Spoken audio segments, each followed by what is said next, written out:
exercise. I yield the floor to Senator Senator Marcolita. Mr. Marcolita Chair. is recognized. Thank you. Thank you, Mr. Chair. Mr. Chair, I am going to consume my time by making a disclosure. Kahapon po, mga pasado po, 2:00 ng hapon, tumawag po sa akin si former Congressman Mike Defensor.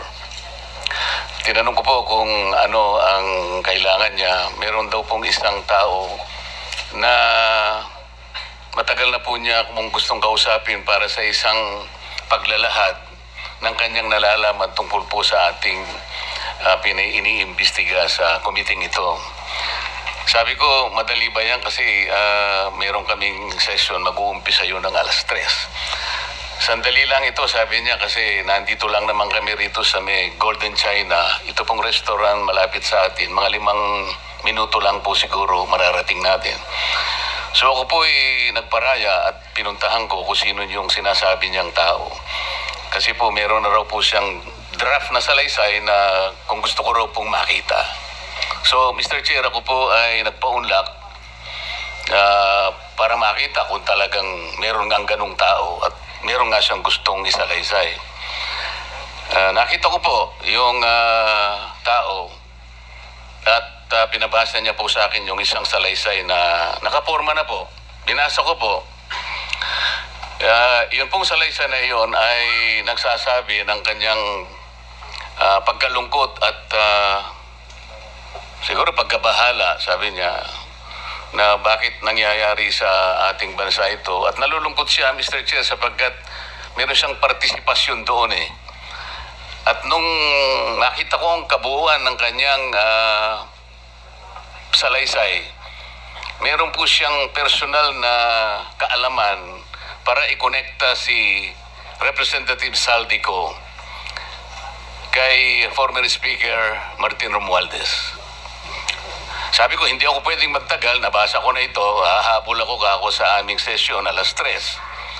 Pero kung talagang ikaw ay voluntaryo mong gustong gawin yan, sang-ayon sa iyong nilalahad dito, di sige, i-finalize mo yan.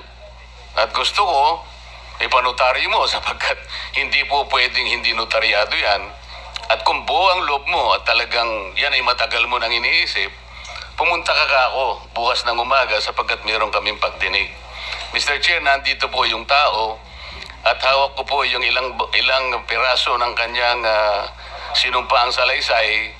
Kung po pwede po sana natin siyang tawagin ngayon para ngayon siya po ang mismong maglahad ng kanyang salaysay sa ating gitna. Okay, you may call him. Mr. Chair, I'm calling Mr. Orly Regala Gutesa para po humarap siya sa atin. Mr. Gutesa, kayo po ay umupo dito sa may gitna. Pakibigyan mo ng copy si Mr. Chair. Bigyan mo si Chair. Mr. President. Bigyan mo si Mr. President.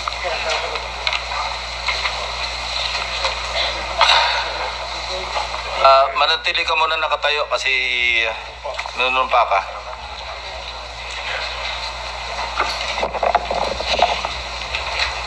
Raise your right hand. Yeah. Do you swear or affirm to tell the truth, the whole truth, and nothing but the truth in this proceeding? Yes, sir. Salamat. Take your seat, please. You may proceed. You may continue. Salamat po, Mr. Chair.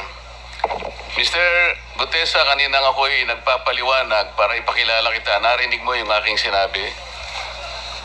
Yes, Your Pwede Honor. mo bang i-confirm na kung ano yung sinabi ko ay yun nangyari kahapon? I confirm, Your Honor. Salamat po. At ngayon po ay hawak ko nga ang inyong sinumpaang salaysay na nung draft ito ay binasa ko. Ganun din nga po at wala namang pagbabago. At gusto ko lamang pong sabihin ninyo na mayroong pirma sa ibabaw ng pangalang Orly Regala Gutesa. Kayo po ba ang nagpirma nito? I confirm, Your Honor.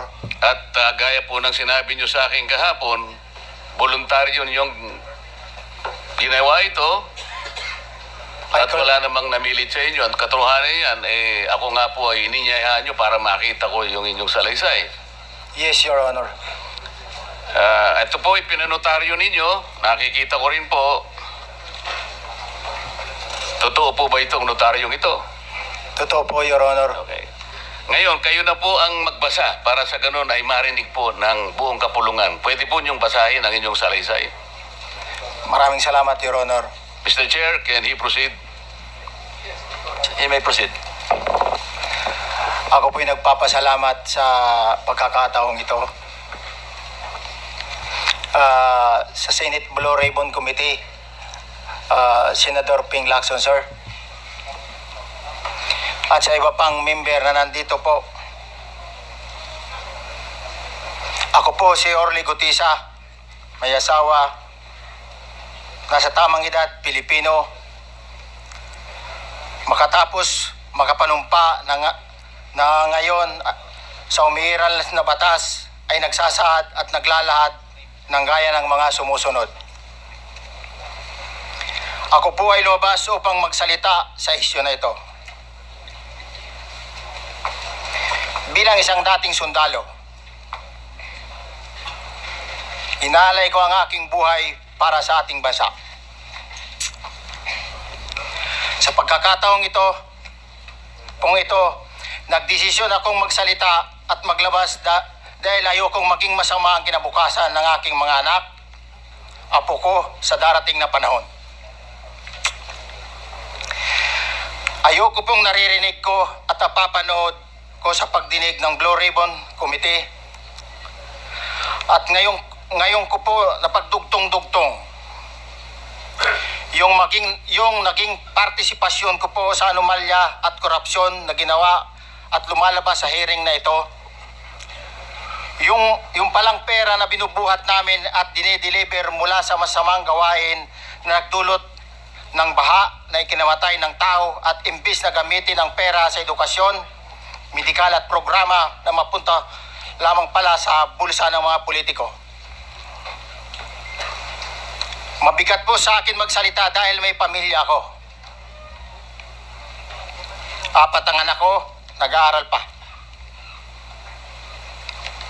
May asawa ako at nangangalaga sa aking mga anak at marami akong kasama sa operasyon na may kinalaman sa ibabahagi ko sa inyo. Nagtatrabaho lang po kami ng mga kasama kong sundalo sa Philippine Marines. Huwag sana isipin na aking mga kasama na nagtatraidor ako. Ako sa aming trabaho at pinagsamahan dahil pare-parehas kaming may pamilya at gusto lang naman naming ayusin ang kinabukasan ng bawat isa. Wala akong iniisip na kapahamakan para sa kanila pagkos ang gusto ko lang maiayos ang kinabukasan ng bayan at lahat kami. Noong December 5, 2004, na-hire ako bilang security consultant sa Ako Bicol Party List or AKB kay Congressman Saldico. At nasimula ng duty ko kay Congressman Saldico. Bawat umaga, nagre-report ako sa BGC sa Horizon, sa Bonifacio Global City, kung saan nakatira si Kong Saldico. Tuwing may duty at detailed ako sa basura, it means itong basura, ito yung box ng pera na pinag-uusapan natin sa kasalukuyan. Mr. Gutesa, mag-stick ka lang sa binabasa mo. Huwag ka nang nag-a-adlib. Ay. Kung ano yung nandito, basahin mo lang. Yes, Your Honor. Tuwing may duty detail ako sa basura, pumupunta kami sa 28 Ladybug Corner, Dragonfly, Valle Verde 6, Pasig City. Tagabuhat lang ako ng malita ng basura. Ang ibig sabihin ng basura ay malita na may lamang pera. Ang bawat malita ay may lamang humigit kumulang 48 million pesos.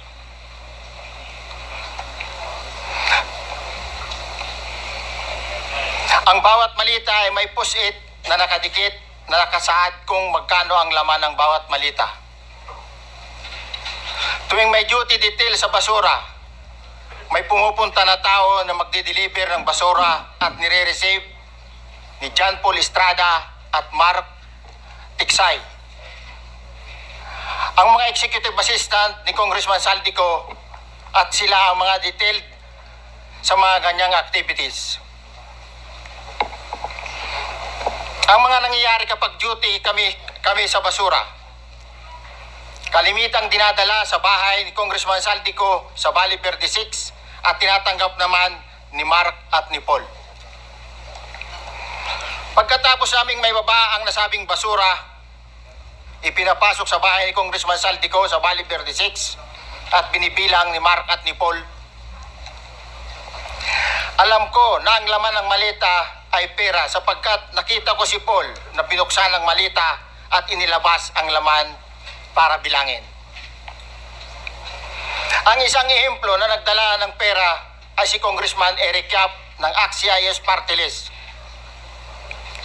46 na malita ang dala niya sa bahay ni Congressman Saldico sa Valle Verde 6.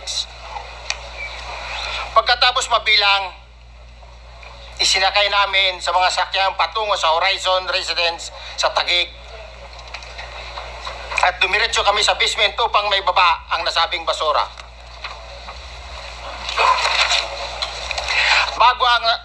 Bago ibaba ang nasabing basura, ito, Merong napuputol sa binabasa mo eh.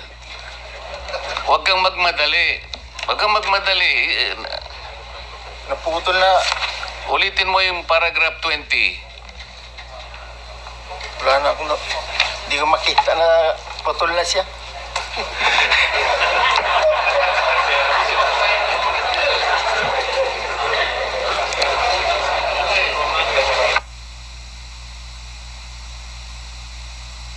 Xerox copy kasi yung hawak ko. Putol.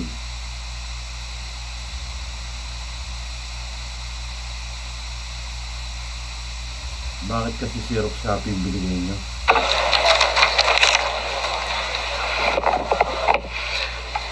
Pagkatapos, mabilang ang sinasakay namin sa mga sakyang patungo sa Horizon Residence Taguig. Pagdating sa Horizon Residence, dumidiretso kami sa basement upang may baba ang nasabing basura at dalhin sa unit ni Congressman Saldico sa 56th floor sa nasabing lugar kung saan siya nakatira. Bago ibaba ang nasabing basura, ito ay bawas na. Halimbawa, nag-akyat kami ng 46 na malita. Ibababa lamang namin ay 35 malita para i-deliver sa bahay ni House Speaker Martin Romualdez sa 42 McKinley Street, Taguig. Ang labing isang malita ay naiwan sa taas ng 56th floor sa Horizon Residence. Humigit kumulang 3 beses ako mismo ang nag-deliver ng basura sa bahay ni Congressman Saldico sa Horizon Residence at sa mga bahay ni Speaker Romualdez sa 42 McKinley Street, Taguig. Mas maraming pagkakataon na nagdi-deliver kami ng basura sa bahay ni Speaker Romualdez at sa bahay ni Congressman Saldico dahil iba-iba kaming mga nakadetailed na close-in, backup at advance party na nagkakaroon ng rotation. Sa huli, ako po ay nagnanais na mapasailalim sa Witness Protection Program dahil alam ko po nanganganib ang buhay ko at ang aking pamilya sa ginawa kong paglalahad na ito. Sa katotohanan na ang lahat ay nilagdaan ko, ang salaysay na ito ay kusang loob at walang anumang pamimilit at bunsod lamang na hangarin matulungan ang ating bansa. Ito po ay nilagdaan ko, Your Honor. Thank you, Orly. Before you proceed, meron lang ako papakitang litrato sa iyo, no? I-confirm mo, kasama na rin si Bryce, kung yan ba si Paul na binabanggit mo. I confirm, Your Honor. Yun nga po, Your Honor. Siya po. Okay, so Yeah, for the record, andito po yung litrato nung binabagit na si Paul.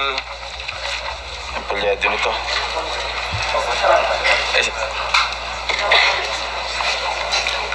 John Paul Estrada, di ba? Yes, Your Honor. Oh, sige. Thank you very much. You may continue, Senator Marcoleta. Thank you, Mr. Chair. Mr. Gutesa, dito sa iyong paglalahad ay gumawa ka ng isang paghalimbawa.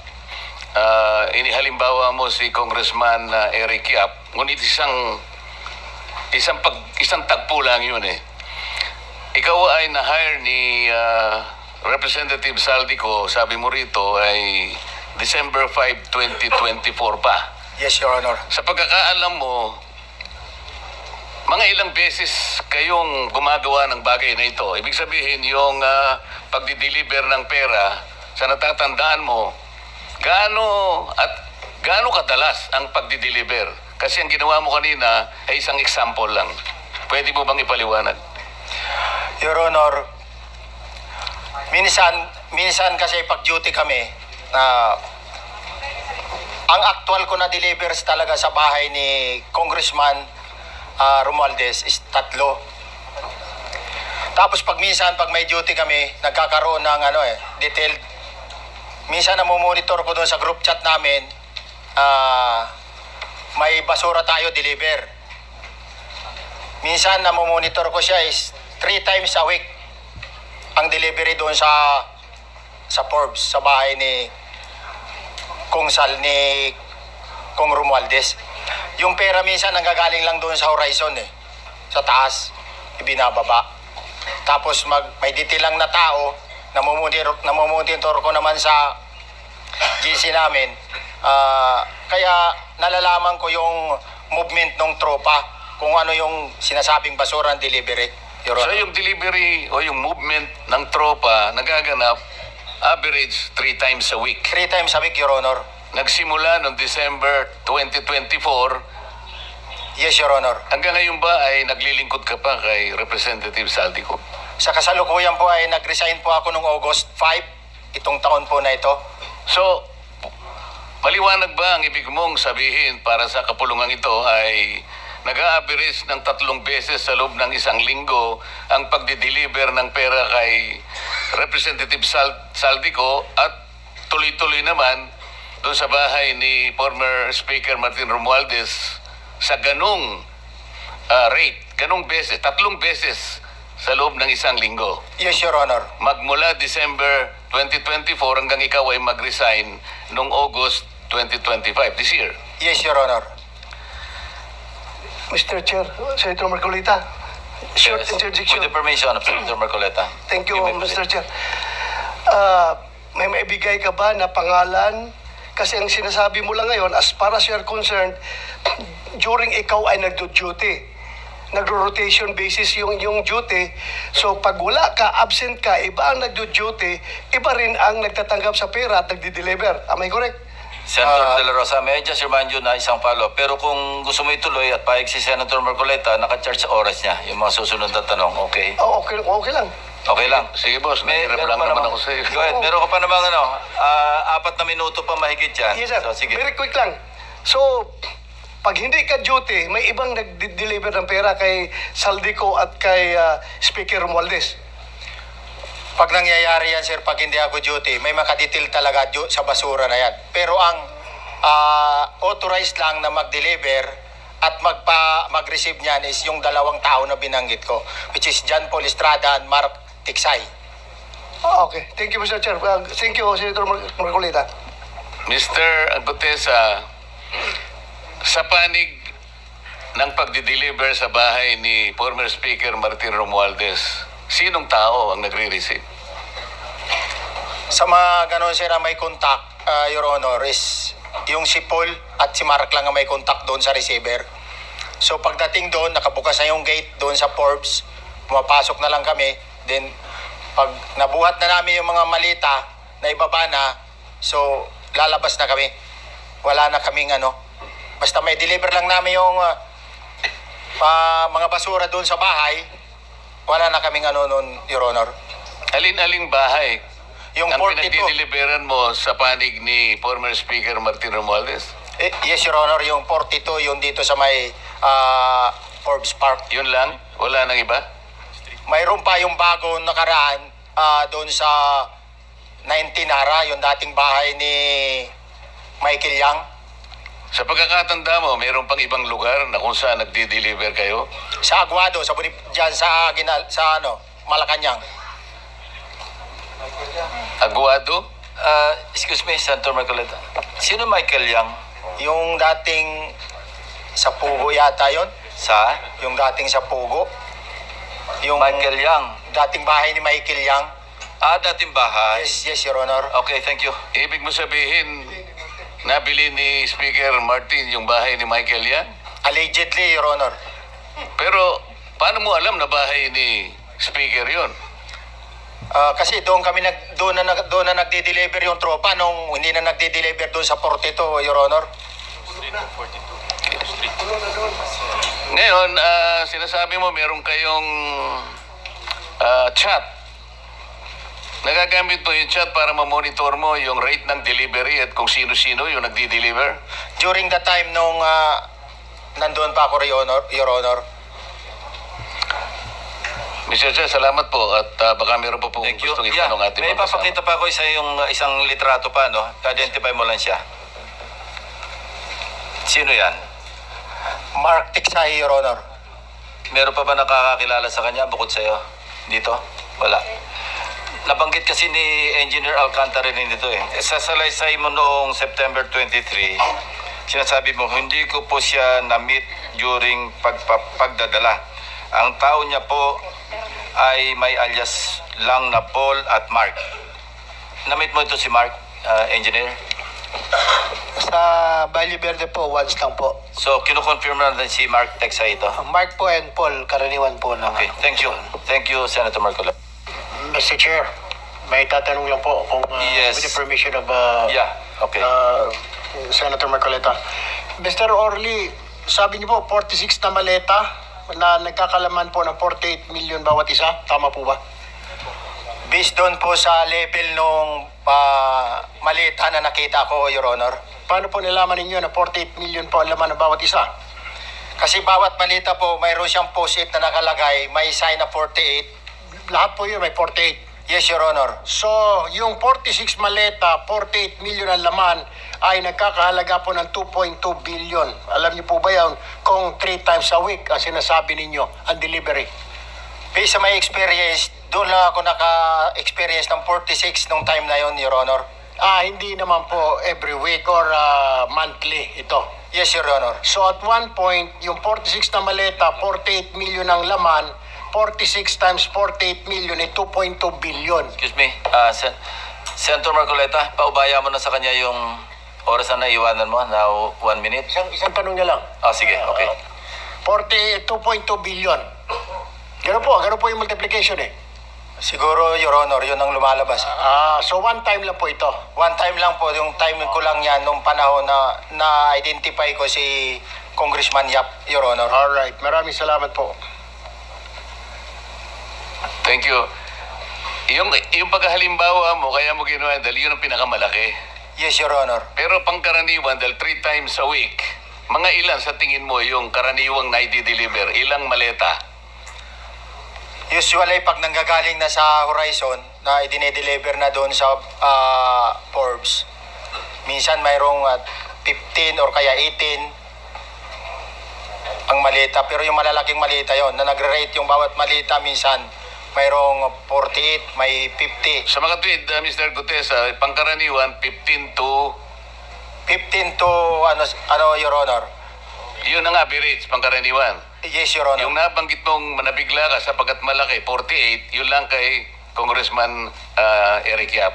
Yes, Your Honor. Yun ang time na nakita ko talaga yung ganung kapal yung balita na yun, Your Honor. Mr. Chair, payagan nyo sana akong magtanong lang ng isang tanong kay Mr. Diskaya. Mr. Diskaya, naalala mo, nagkaroon ka ng supplemental affidavit na binasa mo dito. Medyo mahaba pa nga di ba? Naalala mo yung nakaraan? Ito yung supplemental affidavit mo. Yes po, Your Honor. Na may petsang September 23, 2025. Ito yung nakaraang hearing natin. Yes po, Your Honor. Napansin ko kasi nung pinakinggan ko yung tiningnan ko sa ating transcript, parang hindi mo binasa yung paragraph 30 na kung saan binabanggit dito yung DPWH Region 1. Chinek ko talaga kaninang umaga, nirecheck ko uli, hindi nasama sa binasa mo ito. Ano ito, nagkamali ka lang o...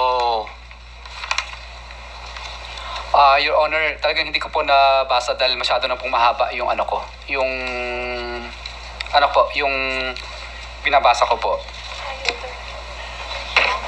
Hindi nga, sabihin mo na nagkamali ka lang, hindi mo sinasadya. Hindi po sinasadya. Pero dito po, wala rin po eh. Hindi nakasul. Baka nakalimutan pong ilagay, kaya hindi ko po nabasa. Tsaka pinatigil po ako doon sa... Nakatigil... ito, sorry. Nagkamali po ng page. Ito po, 30 po sa Region 1. Meron pala. Oo nga, nandito yung paragraph 30. DPWS Region 1. Yes po, Your Honor. Pero nung checking ko yung transcript, hindi mo binasa ito. Opo, yes po, Honor, kasi mahaba na po. Hindi, nabasa mo yung 31 hanggang 37 eh. Ito nalaktaban mo yung 30. Kaya lang ako nagtataka, kaya tinatanong kita, sinadya mo ba to o nagkamali ka lang? Hindi po, Your Honor, kasi napatigil na po ako nung... Hindi nga, sagutin mo, nagkamali ka lang. Hindi po, Your Honor. Hindi po ako nagkamali. Ano nga? Sinadya mo? Hindi po, Your Honor. Bali, ano po, alam ko po parang pinatigil na po ako dito dahil masyado na pong mahaba yung binabasa ko. Hindi, ganito. Pinatigil ka, nung pagpatuloy mo, nakaligtaan mo yung number 30. Hindi mahaba pa yan eh. Nalaktawan mo siguro. Yes po, Your Honor. Yeah. Para maliwanag lang. Oo, Hindi gusto ko lang sinadyang maliwanagan pinatig- kasi Yeah. nabanggit ko na kanina na naimungkahi ko na sana'y tawagin din si Governor Chavit Singson. Baka ka kung may connecta doon sa ano mo, baka ka kung sinadya mo. Ngayon, kung sasabihin mong nagkamali ka lang, tatanggapin ko yon. Your Honor, hindi po ako nagkamali. Naalala po, hindi lang po nabasa. Okay. Salamat, Mr. Chair. Ang susunod po ay si Senator Risa Ontivero.